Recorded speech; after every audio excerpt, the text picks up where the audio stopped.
Salam sejahtera selalu buat kita semuanya. Gimana kabar? Kita ketemu lagi pada sesi pembahasan mengenai mekanisme billing tamu by sistem hotel.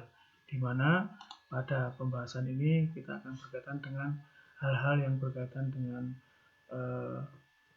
input data, terutama pada rekening tamu.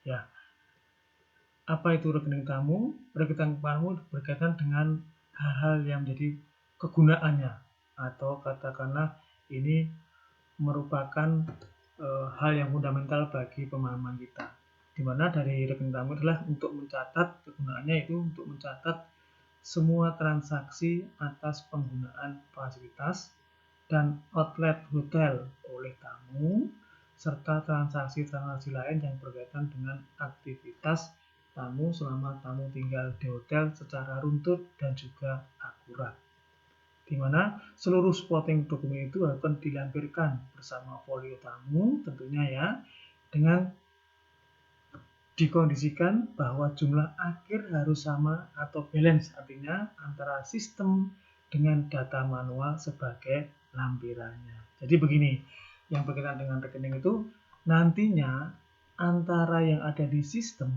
dengan data yang ada manualnya atau lampiran manualnya itu harus balance, harus sama, jangan sampai ada selisih ya.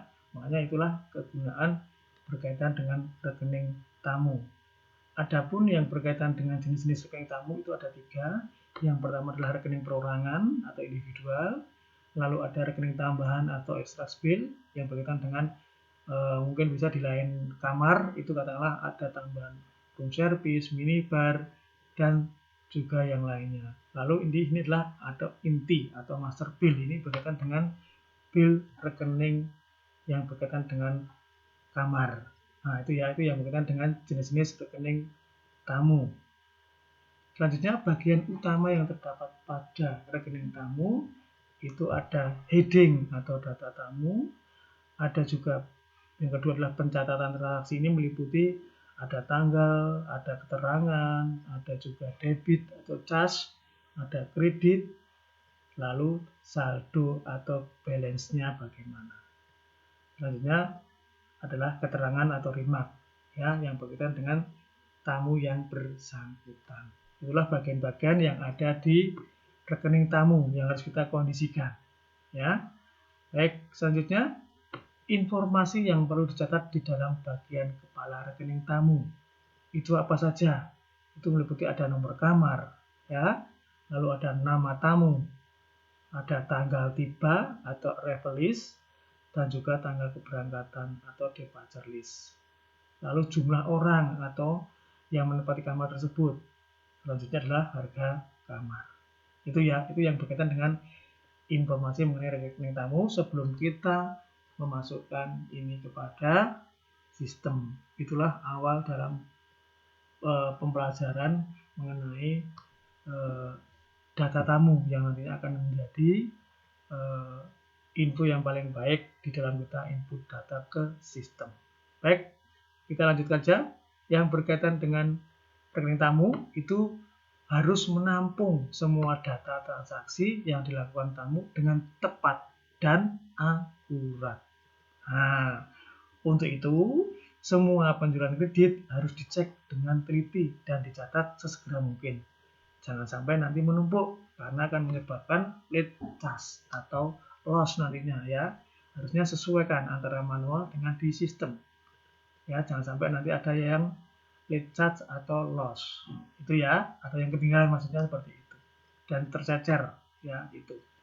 Baik, inilah contoh yang sudah kita pelajari sebagai awal untuk sistem, pemahaman dasar sistem ya, dimana untuk pemahaman ini kita belajar berkaitan dengan front desk ya, atau front office. Di sini ada fasilitas yang ada, itu antara jenis kamar, jenis tempat tidur, fasilitas kamar, deskripsi kamar, dan juga sampai ke naik audit. Kita akan pelajari berkaitan dengan awal ya, kita flashback lagi ya. Jadi antara jenis kamar sampai dengan deskripsi kamar ini tampilannya seperti ini nanti ya. Kita pertama harus kita klik dulu jenis kamar ya. Nanti kita harus mengisi dulu ya. jenis kamarnya apa, apakah bungalow atau Cabanas atau deluxe. Ya kalau belum ada tinggal klik tambah, nanti akan muncul seperti ini.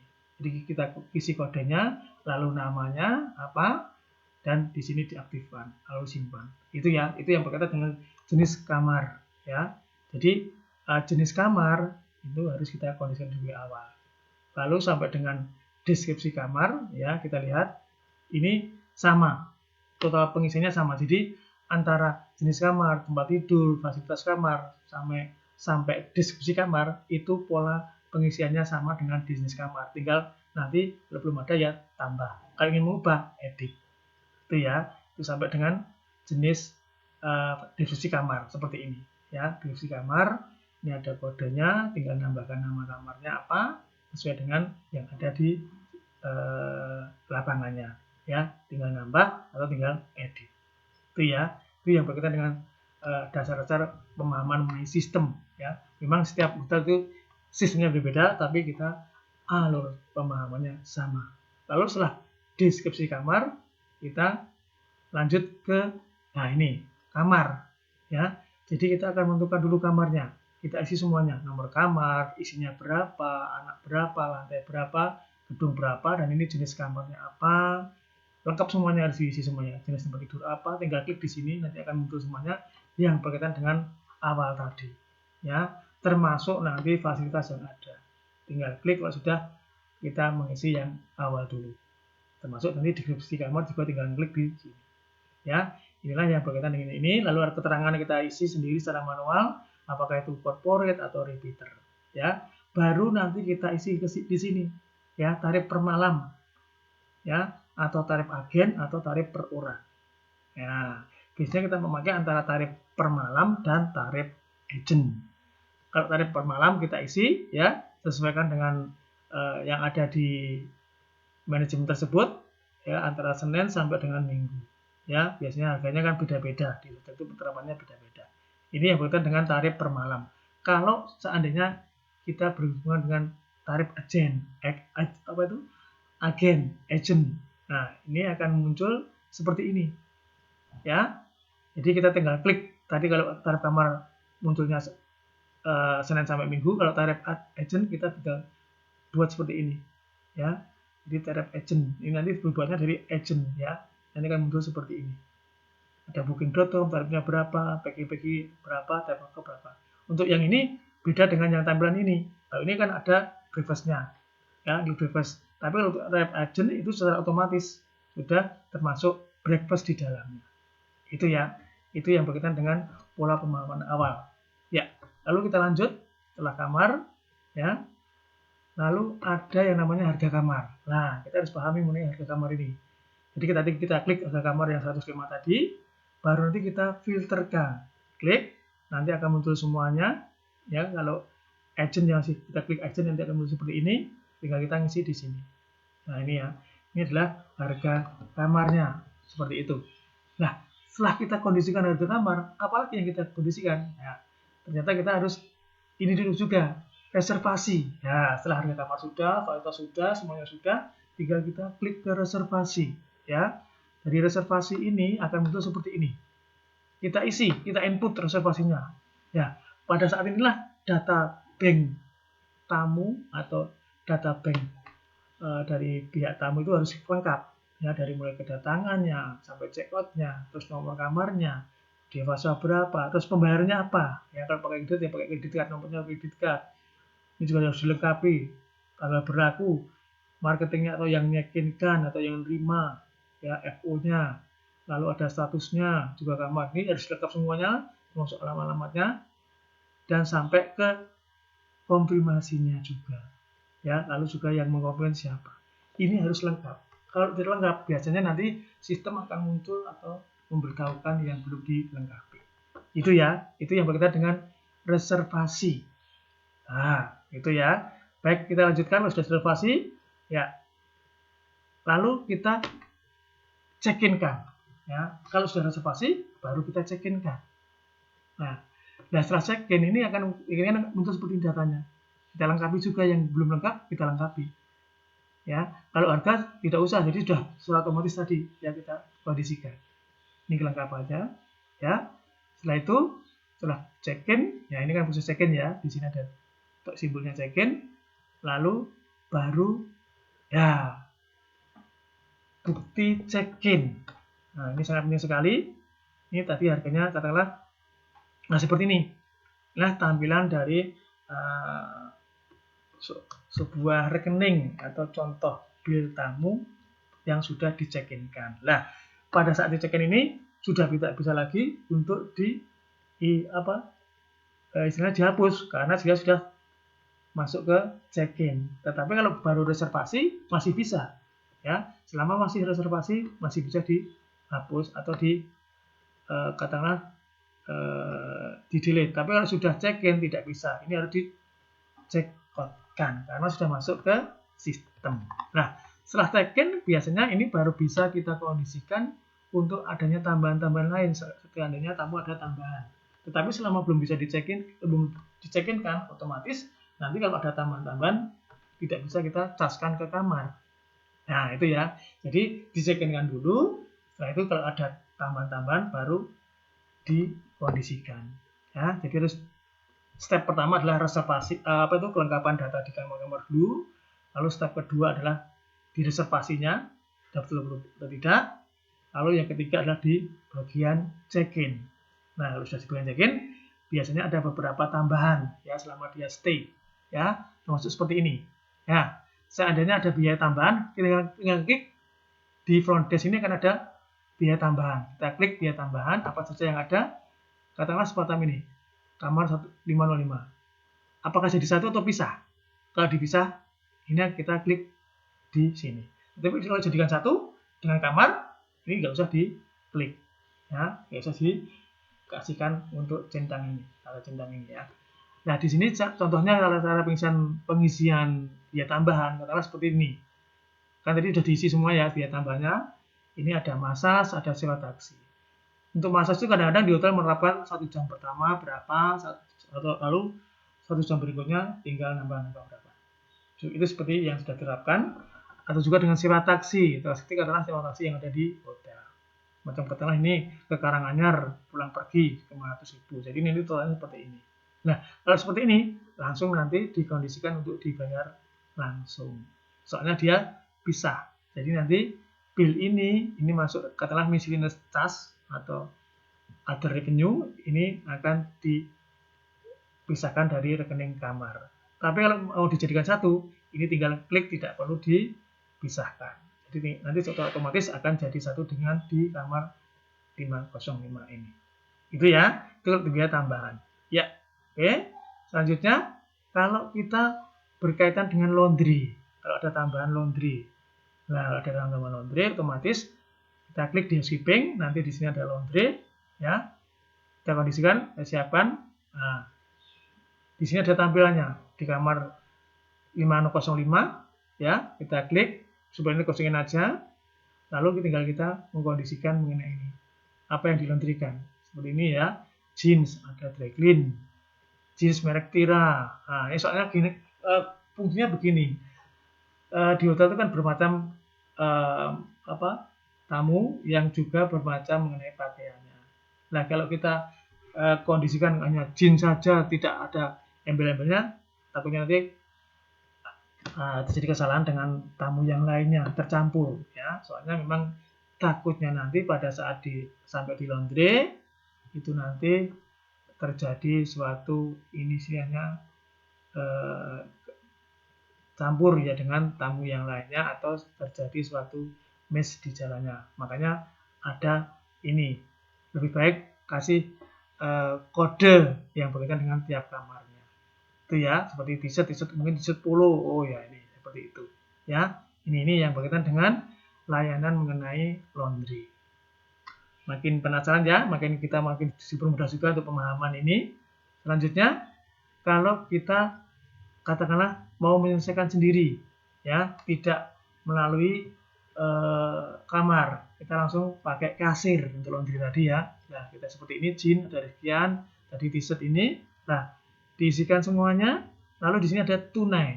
Nah, setelah itu nanti kita kondisikan di sini, ya. Nih, Kalau untuk harga ini biasanya sudah termasuk tag and service yang ada di ini listnya. Itu ya. Makanya ini kan dikosongin. Nah, lalu totalnya sekian, bayarnya sekian. Itu yang berkaitan dengan layanan yang ada di laundry. Ya. Selanjutnya, kalau di layanan di restoran, biasanya kita klik ke restoran. Di sini ada menu-nya, ya, ada kategori menunya apa, menu restoran. Biasanya yang dipakai adalah kalau kita sudah menentukan kategori menu, lalu kita menentukan menu, baru nanti kita langsung ke pesanan.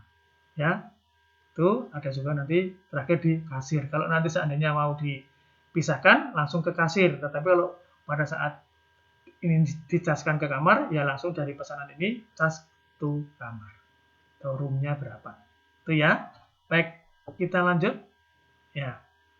Nah, kalau seandainya di menu, nah menu kan ada bermacam-macam seperti ini ya, menu. Nah, ini kalau belum ada ya kita tambahkan. Kalau sudah ada, tinggal ngedit. Nah, ini sebetulnya pada saat pembuatan menu ini kita juga diajari membuat standar resep seperti ini. Ya, kategori makanan harus diisi, lalu namanya soto ayam kusuma. Karena seperti itu. Nah, di sini nanti ada bahan-bahannya, kode-kodenya. Apa saja ini? Ya, dan ingat untuk yang satuan ini adalah harusnya kilogram. Ya, tidak boleh gram, kilogram dan juga inches atau pack ya. Nah, di sini nanti baru diskalakan gramnya, berapa gram, ini kuantitasnya. Itu ya, baru nanti ini harganya. Ini kan harga per kilonya, harga per packnya. Ini kuantitasnya berapa yang dipakai? Oh, ini 150, tapi 150 satuannya adalah gram. Makanya di sini sekian, sekian, sekian, dan sekian. Dan biaya lain ini adalah biaya berkaitan dengan bumbu. Ya, yang lainnya. Kalau totalnya dan harga jualnya berapa di hotel itu ya. Ya, jadi biasanya dipatok antara 30% sampai 35%. Itu ya untuk cost-nya. Ya, jadi kita sekaligus juga belajar mengenai pembuatan standar resip secara tidak langsung kalau kita mempelajari hal-hal seperti ini. Jadi sangat diuntungkan sekali ya. Itu ya. Selanjutnya kita simpan. Tuh, ya. Lalu kalau kita ingin masuk ke pesanan. Nah, di sini kita tiap ini ya ada bentuk seperti ini, kita klik di sini ya. Nantinya kalau makanan ya makanan langsung masuk ke sini, ada nasi goreng berapa ya, totalnya berapa nanti akan muncul di sini. Di filter nanti totalnya berapa, nomor putihnya, dan ini langsung nomor kamar kalau ditagihkan ke kamar. Itu ya, ke kamar seperti ini. Tetapi kalau ingin di bayar langsung, nah ini seperti ini. Contohnya soto ayam ya. Nah ini ada. Nah ini langsung pelanggannya siapa? Klik di sini pelanggannya. Otomatis ini nanti akan dibayar sendiri, tapi tidak lewat kamar. Nah, itu ya. Tuh. Lalu, nah seperti ini. Ya. Lalu ke kasir restoran. Kalau nanti kita mau memakai katakanlah cas ke kamar. Nah, kalau ke kamar berarti ini melalui kasir restoran seperti ini. Nah, tadi ya nasi goreng Indonesia sekian. Klik di sini pelanggannya siapa? Ridwan. Ya, karena seperti itu. Ternyata seperti ini langsung. Nah ini klik kamar berarti ini tagihan ke kamar. Otomatis nanti sudah ngeling sendiri ke sini totalnya. Di sini tidak perlu karena ini tagihan ke kamar. Kalau mau dibayar tunai pakai seperti ini, klik di sini. Kalau tagihan ada di Tempo. Kalau voucher ada di sini. Itu ya, itu yang berkaitan dengan pemahaman untuk restoran, bill restoran. Ya, itu. Ya, selanjutnya berkaitan dengan, nah ini adalah tampilan bill yang kalau tambahan tadi jadi satu dengan kamar. Ya, dari seperti ini kamar ke kamarnya, restorannya berapa, sewa barang ini berkaitan dengan ekstra. Nah, itu ya, itulah pemahaman yang berkaitan dengan di sistem, ya, tampilannya seperti ini. Ya, ada juga tampilan seperti ini. Nah, ini kalau tampilannya adalah grup, ya. Nanti kita akan pelajari dulu mengenai grup, tata caranya dan bagaimana. Ya, ini adalah tampilan grup. Di sini ternyata ada jadi satu ya untuk extra bed, massage dan sewa taksi. Biasanya grup ini adalah grup istilahnya keluarga Ya, seperti ini adalah keluarganya Pak Widianto dari perusahaan Konimek. Namun dia jadi satu, semuanya dibayar oleh Konimek. Baik itu kamar maupun juga tambahan lainnya. Jadi makanya akan jadi satu seperti ini. Lalu ada servisnya 10%. Ingat ya, servis itu 10%, PPN adalah 11%. Totalnya adalah sekian. Nah, itulah yang berkaitan dengan billing system pada saat ini, pada kali ini. Nanti akan kita bahas lagi selanjutnya di sesi berikutnya ya. Dan ini sebagai tambahannya, di sini ada jenis penjualan produk hotel itu yang utama adalah kamar dan juga penjualan makanan dan minuman. Sedangkan penunjang yang lainnya, ini adalah seperti katakanlah ada telepon, drugstore, lalu juga yang lainnya ini adalah berkaitan dengan miscellaneous charge nantinya. Dan ini masuk dalam other revenue atau istilahnya rekening di luar pendapatan utama hotel berupa di luar kamar dan juga makanan dan minuman. Ini maksudnya other revenue atau other income dan nanti dimasukkan ke dalam miscellaneous charge. Itu ya jenis produk, jenis penjualan produk hotel. Nah, klasifikasinya kalau penjualan makanan dan minuman diklasifikasi sebagai sumber penjualan tersebut dari coffee shop bisa, main dining room, restoran, room service, banquet, dan juga lain sebagainya. Itu kalau penjualan makanan dan minuman.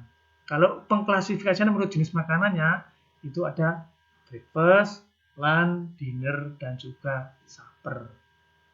Nah, sedangkan menu makanan yang disajikan bisa berupa a la carte, ya toh, buffet, set menu, ready food, fast food, dan yang lain sebagainya. Itulah yang berkaitan dengan klasifikasi penjualan produk hotel. Nah, lalu yang terakhir, kita akan menyinggung mengenai istilah dalam rekening tamu atau guest bill. Ini ada posting, itu adalah memasukkan data-data ke rekening tamu. Correction itu adalah perbaikan selama tamu tersebut masih stay di hotel. Tetapi kalau sudah check out, ini nanti melalui adjustment, yaitu sama-sama perbaikan. Tapi kalau correction itu adalah perbaikan selama tamu tersebut masih stay, sedangkan adjustment itu adalah perbaikan setelah tamu tersebut keluar atau check out. Nah, closing itu adalah penutupan rekening tamu yang telah melunasi rekeningnya. Paid out itu adalah pengeluaran jumlah uang dari kasir untuk keperluan hotel. Ini biasanya paid out itu adalah untuk pengeluaran sejumlah uang untuk keperluan tamu yang mendadak atau urgent. Misalnya tamu itu check-in dengan Gojek atau Grab atau taksi yang ternyata tamu tersebut tidak mempunyai uang kecil, akhirnya dipinjami dulu sementara oleh hotel melalui paid out, dan nanti kalau sudah tamu tersebut stay dan nanti akan ditagihkan langsung kepada tamu. Itu ya. Lalu late charge tadi yang sudah kita bahas, keterlambatan memasukkan transaksi atau posting ya. Jadi tamu sudah menyelesaikan, ternyata ada tambahan yang belum diposting. Itu adalah late charge. Jangan sampai seperti ini terjadi ya. Dan terakhir untuk deposit itu adalah pembayaran sejumlah uang oleh tamu kepada kasir kantor depan sebagai uang muka atau jaminan. Nah, itu ya berkaitan dengan rekening tamu. Kita akan bahas lagi di sesi berikutnya berkaitan dengan pembahasan mengenai grup dan juga nanti gabung check-in dan yang sebagainya yang sangat membantu kita mengenai pemahaman mengenai sistem. Demikian, mudah-mudahan ini bisa menjadikan kita bisa belajar bersama untuk saling ini ya. Begitu, terima kasih, tetap sehat selalu.